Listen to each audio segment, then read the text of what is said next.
You're watching Delta Daybreak.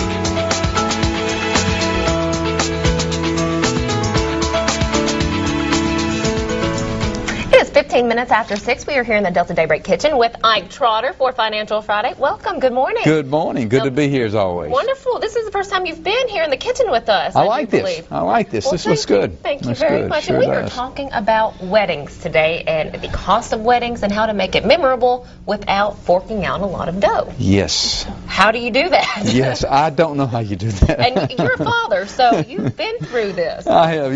You'll remember we talked about this last year, Yes, we and have. the average, the national average price for a wedding was some $27,000. And I remember you shrieking about that last I did, and I still do. But really, in this situation, it's important that we regularly revisit what this is, because it's a major financial expense in most households. You're right. And it not only represents a very special event for that bride and groom, but it also represents a very special financial event for the family that's going to be a part of this wedding and most likely helping pay the brunt of the cost for it. You're right about that. You know, we are getting into the wedding season. It's almost summer. A lot of individuals get married this time of year. Oh, I yeah. know. I have one later this month, and I know a few others getting married in the coming months. Oh, yeah. So where do you first need to look to maybe save the cost? I mean, as you're taking that first look at putting the wedding together. Well, first of all, there are four parts to what we researched on this for a wedding. It takes careful planning. It takes a little research. It takes a dose of practicality, and most importantly, it requires a budget. And as you might expect today, Stephanie, those are my primary remarks, is about having a budget for a wedding. A wedding is one of those special events in life that because it is special, those expenses can run very much over budget very quickly. And if you don't have a way to document those expenses, then you're just steaming down the hill like a locomotive.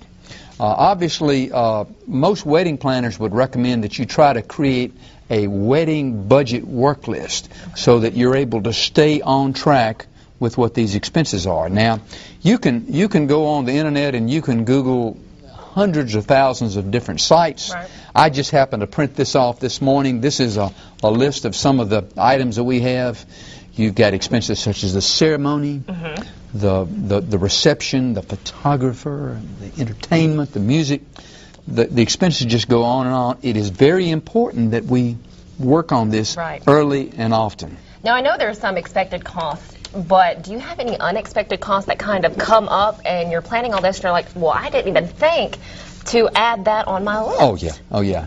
Probably the biggest one that most of the people talk about is the price of postage. You know, when you're getting those invitations ready, you're doing it on very nice paper to start with. Right. And anything extra in terms of the type of paper that you have, which in turn increases the weight of the postage, would cause your increases to go up.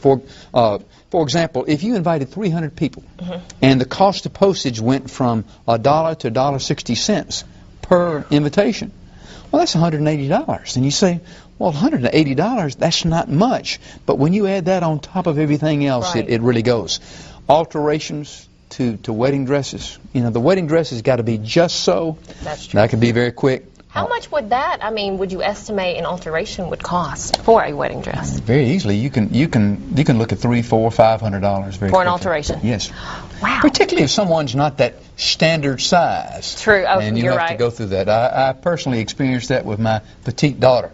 Overtime costs, photographers, the band, those things. And always be careful about watching for the cost of food and catering.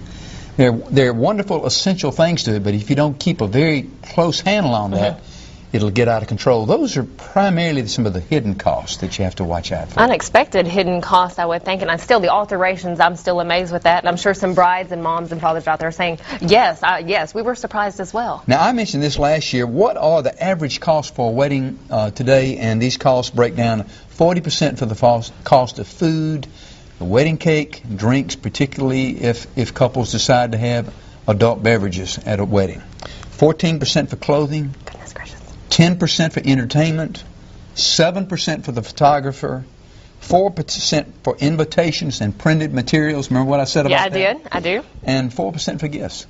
It just all adds up very, very quickly if you don't watch out. Goodness. Oh, well, we will keep adding this up in the second segment coming up in about 30 minutes here with Ike Trotter, and we'll really get to the checklist and when you need to start that and really how close you need to watch it.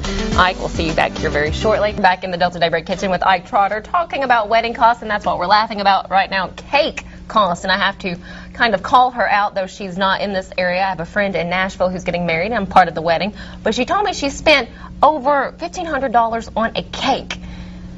I don't get it. The beautiful cake. Yes, the beautiful, gorgeous cake. It will be. I know it will, but that much money on a cake. Yes.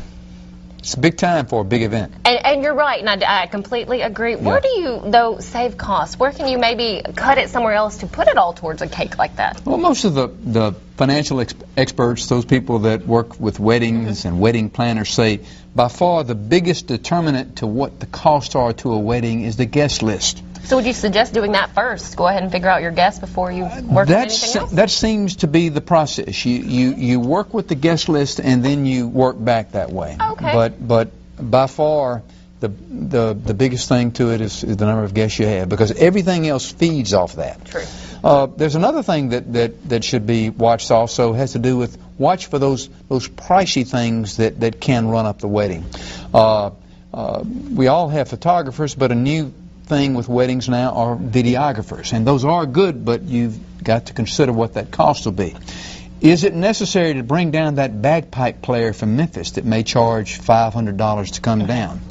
Another thing has to do particularly with receptions, particularly if they're outside, or look at the cost of equipment rental. Very quickly that can add up. The cost of paper, Stephanie. Wedding invitations, that is an industry unto itself, and wedding paper can go through the roof very, very quickly. When should you start planning, or how far ahead, how much time should you allow yourself to plan a wedding? They say, for example, 8 or 9 months is not bad. Okay. And every month you've got certain criteria that you go through. A good wedding planner will work with a family and start with the premises, what can we budget for this? And they work back that way. It really helps. So say once you have that guest list, or once you start either cutting a guest list, should you start immediately right then and do your checklist? Yes. You cannot start too early. And budget. It's important to decide what is most important. What can I do without? What are the things to this wedding that will really mean something memorable to me? Right. Something that will be a memorable, joyful event that I will remember for many years to come. And unfortunately, it comes with a lot of costs.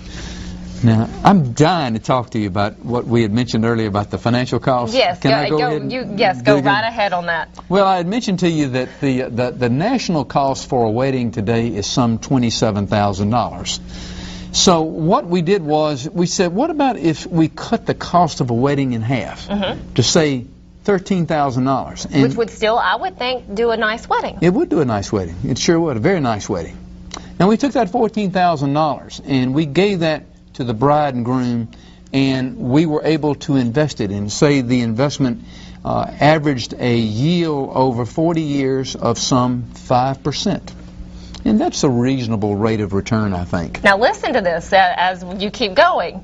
Absolutely. After that time, if over that period of time, we could be looking at some $314,000 at the end of 40 years. So any young bride and groom out there, really take a hold of that, putting just $14,000, investing that 5% interest, yes. Say 300 some odd thousand after 40 years. Now, America is full of a lot of people nowadays that are approaching retirement, and they're not comfortable that they will have enough when they get there.